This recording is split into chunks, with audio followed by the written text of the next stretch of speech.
Imaginez, un instant. Ce soir, votre pays entier disparaît du web. Pas une panne localisée, pas un simple bug, mais une extinction totale, planifiée. Les réseaux sociaux s'arrêtent net, les émissions de radio s'interrompent brutalement, les chaînes de télévision s'éteignent comme si quelqu'un avait appuyé sur un gigantesque interrupteur. D'un moment à l'autre, votre voix et celle de millions de concitoyens sont avalées par un vide numérique sidérant. L'écho de vos vies, de vos choix, de vos espoirs, se dissout dans le silence. Pensez à cette sensation. Plus de notifications, plus de messages, plus d'appels, plus de nouvelles du monde. Votre existence collective semble gommée, effacée sous une chape de plomb technologique. Ce n'est pas un épisode de science-fiction, ni une dystopie sortie d'un roman, mais la réalité vécue par la Tanzanie en octobre il y a 4 ans, au lendemain d'une élection décisive. Quelques heures à peine après la fermeture des bureaux de vote, des millions de citoyens se sont retrouvés isolés, privés non seulement de connexion, mais aussi de leur mémoire commune et de leur droit fondamental à être entendus. Imaginez des familles entières plongées dans la stupeur, des groupes d'amis séparés par l'incapacité à communiquer, des opposants politiques muselés sans procès, tous réduits à l'impuissance. La peur s'insinue, glaciale, car chacun redoute soudain de devenir invisible, effacé de l'histoire sans témoin. Dans ce blackout, une seule étincelle a résisté à l'obscurité. Un message, transmis clandestinement, qui a traversé les frontières plus vite que n'importe quel communiqué officiel. Si je disparais, dites à ma mère que j'ai voté. Quelques mots, simples mais déchirants, porteurs d'un cri universel de dignité. Ce message, relayé en secret, est devenu le symbole d'une génération refusant de céder à la peur, l'étincelle qui a réveillé la solidarité au-delà des frontières tanzaniennes. Cet acte n'était pas le fruit du hasard, ni la conséquence d'une défaillance technique. C'était un geste de pouvoir froidement calculé, une démonstration de force moderne. Effacer une nation sans tirer une seule balle, sans violence apparente, simplement en privant un peuple de sa voix. C'était un avertissement, non seulement pour la Tanzanie, mais pour tous les pays du monde. Car si ce blackout peut survenir là-bas, pourquoi ne pourrait-il pas frapper ici, chez nous, demain? Effacer une voix, c'est effacer une histoire, une identité, un futur. Les dictatures du XXe siècle brûlèrent des livres, verrouillaient des imprimeries, censurèrent la presse.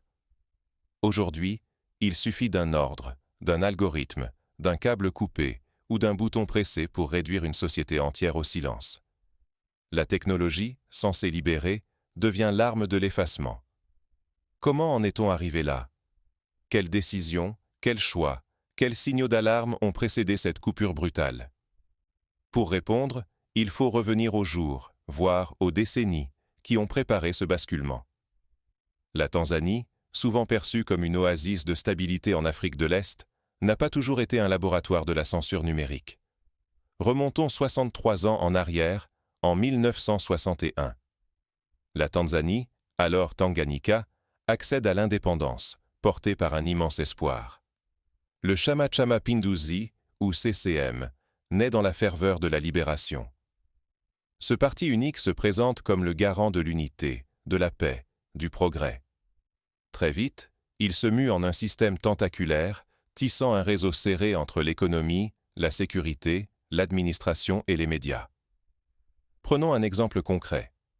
Dans les années 80, l'État contrôle la radio nationale, seul canal d'information. Les journaux indépendants sont rarissimes, et toute voix dissidente risque la censure. Ce modèle, rappelant le parti unique soviétique ou la Chine maoïste, crée une confusion permanente entre le gouvernement et le parti. Les couleurs du CCM, le vert et le jaune, envahissent chaque rue, chaque affiche, chaque événement public. L'alternance devient une chimère, et sous la surface, l'inquiétude grandit. En 2021, un tournant inattendu survient. La présidente Samia Suluhu Hassan succède à John Magufuli, décédé brutalement. Saluée comme une réformatrice, elle est acclamée dans toute l'Afrique. Au départ, elle promet ouverture et dialogue. Mais au fil des mois, le rêve s'effiloche. Lois médiatiques renforcées, surveillance croissante, rassemblements d'opposition interdits, journaliste sommé de s'autocensurer. Imaginez un journaliste, naguère respecté, obligé de supprimer ses brouillons avant même de les publier. Dans les universités, les débats vibrants d'autrefois cèdent la place à des chuchotements prudents. Chaque foyer devient un lieu de méfiance. On surveille ses mots, même en famille, de peur qu'une rumeur ne remonte jusqu'aux autorités. Cette atmosphère rappelle la Roumanie de Ceausescu ou le Chili de Pinochet. La liberté d'expression devient un privilège fragile, retiré d'un simple geste. Derrière la façade de stabilité, la démocratie s'étiole. Il ne s'agit plus seulement de perdre une élection, mais de perdre la mémoire collective, la vérité, la dignité d'un peuple. La démocratie se réduit à un slogan peint sur des murs fissurés que plus personne n'ose lire à voix haute. Pourtant, ce silence n'est jamais absolu. À chaque élection, la moindre brèche dans le récit officiel devient un champ de bataille pour la vérité. Le jour du scrutin, la tension est palpable. Des files d'attente se forment dès l'aube devant les bureaux de vote. La police, omniprésente, rappelle que la peur est devenue la norme. Prenons Acha, étudiante de 23 ans, qui serre la main de sa mère avant de voter. Joseph, chauffeur de taxi, tente de capter la radio, mais la voix s'estompe. Mama Rahima, vendeuse de fruits, regarde la lumière décliner sur son étal déserté. Private Moussa, jeune soldat de 19 ans, patrouille dans la rue, partagé entre l'ordre et l'empathie pour ses voisins. Chacun vit cet instant comme un acte de résistance discret. Au fil des heures, les signes d'effacement s'accumulent. Bulletins de vote disparus, vidéos de violences policières effacées, ralentissement progressif d'Internet. La peur s'infiltre, invisible, dans chaque foyer. À 19h16, la coupure tombe.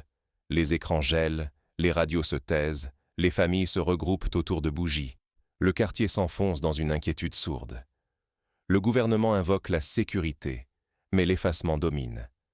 Ce scénario n'est pas inédit. Au Cameroun, en 2017, la région anglophone subit un blackout de 197 jours, paralysant écoles, hôpitaux, entreprises. En Éthiopie, au Soudan, la même arme a frappé pour étouffer la contestation. À chaque fois, la coupure numérique piège la mémoire, efface les preuves, isole les victimes.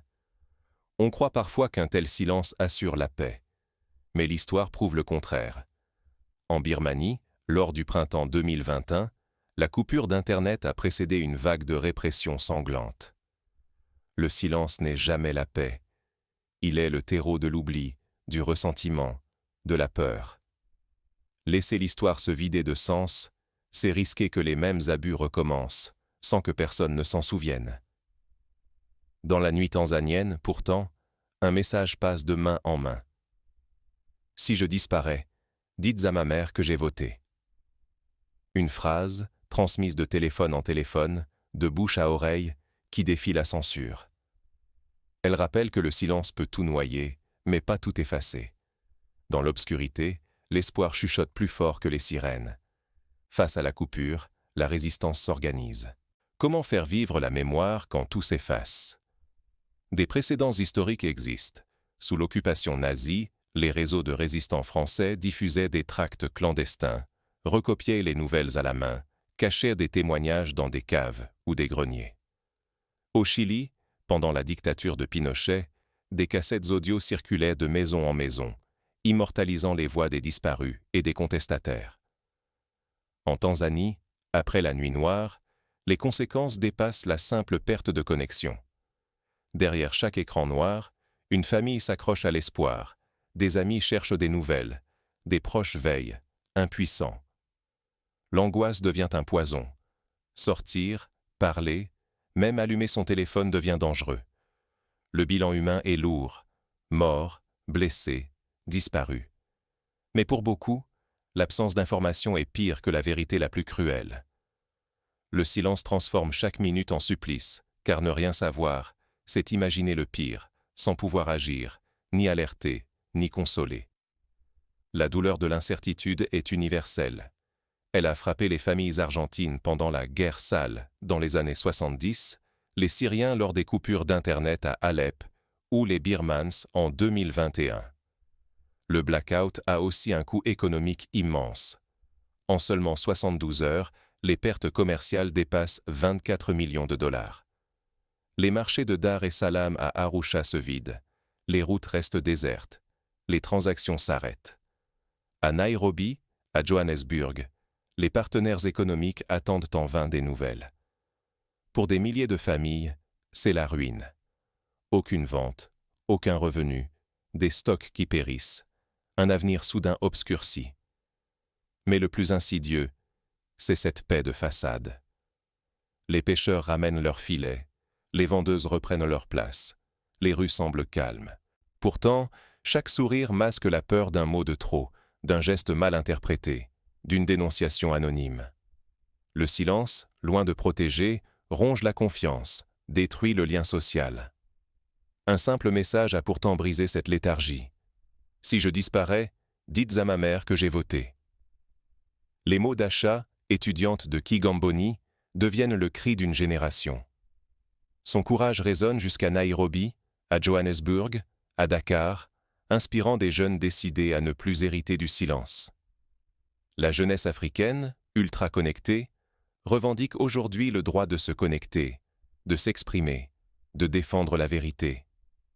Des pétitions circulent, des hashtags naissent, appelant à une charte africaine des droits numériques. Ce n'est plus seulement une question d'accès à Internet. C'est une bataille pour garantir que la voix d'un peuple ne puisse plus jamais être coupée d'un simple geste.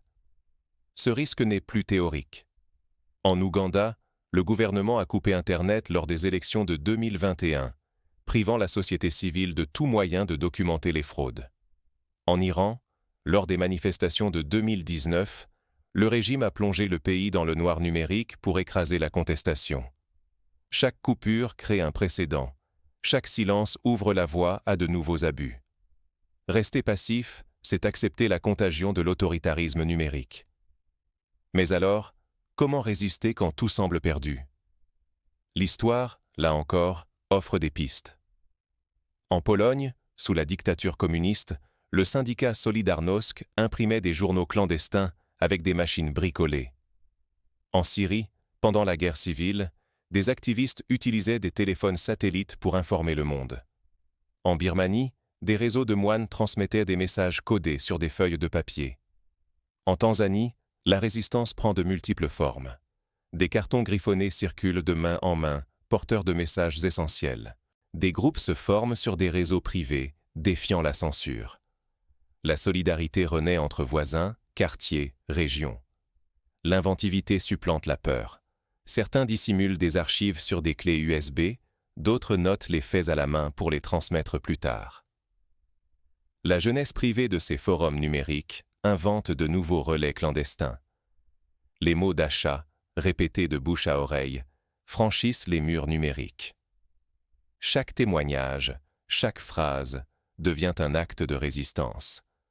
La vigilance citoyenne s'impose comme une urgence. Documenter, archiver, sauvegarder l'histoire, même quand personne ne regarde.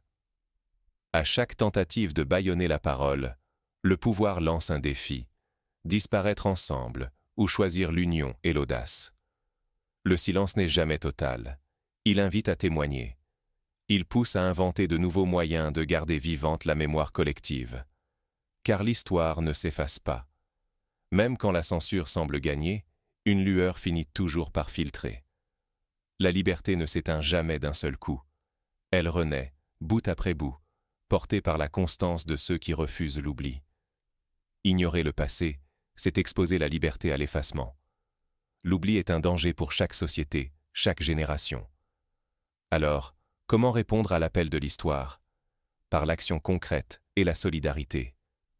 Soutenir les médias indépendants, relayer les voix opprimées, participer à des collectes de témoignages, appuyer les ONG qui documentent les violations des droits humains. En Ouganda, des réseaux de journalistes ont utilisé des VPN pour contourner les coupures et continuer à publier des informations essentielles. En Birmanie, des plateformes citoyennes ont archivé les vidéos de la répression pour les transmettre à la Cour pénale internationale. Le combat pour la vérité passe aussi par l'éducation. Apprendre à reconnaître la censure, à sécuriser ses communications, à vérifier les sources. Des ateliers de formation se multiplient en Afrique et ailleurs pour enseigner aux jeunes comment protéger leur identité en ligne, crypter leurs messages, déjouer les algorithmes de surveillance. Enfin, la résistance est aussi politique. Exiger de ses dirigeants plus de transparence, voter pour ceux qui défendent la liberté numérique, militer pour des lois qui protègent l'accès à l'information. L'Union africaine discute aujourd'hui de créer un mécanisme de suivi des coupures d'Internet, inspiré du modèle européen. Ce combat, autrefois marginal, devient central pour l'avenir de la démocratie. L'histoire s'écrit parfois dans la clandestinité, entre les lignes, portée par ceux qui refusent de se taire. C'est dans ces interstices que renaît l'espoir. La chute du mur de Berlin, en 1989, a commencé par des murmures, des graffitis, des chansons interdites. La révolution des œillets au Portugal, en 1974, a été annoncée par une chanson diffusée à la radio. Quand un pays entier disparaît du numérique, la tentation du renoncement est grande. Pourtant, ce n'est pas la nuit qui tue la liberté, mais le poison lent du silence. Dès qu'une voix, même discrète, ose briser l'habitude, la peur recule. Souvenez-vous de la Tanzanie. Le blackout n'a pas éteint l'espoir. Au contraire, il l'a décuplé. Le message d'achat, fragile mais tenace, a franchi les frontières, réveillant des milliers de consciences. Céder à la peur, c'est abandonner la lumière. Résister, parfois, c'est simplement raconter une histoire, tendre la main, refuser de détourner le regard. La défense de la liberté commence toujours par un geste minuscule, mais inébranlable. Écrire un message, filmer une scène, archiver un témoignage, transmettre la mémoire. Aujourd'hui, vous êtes témoin.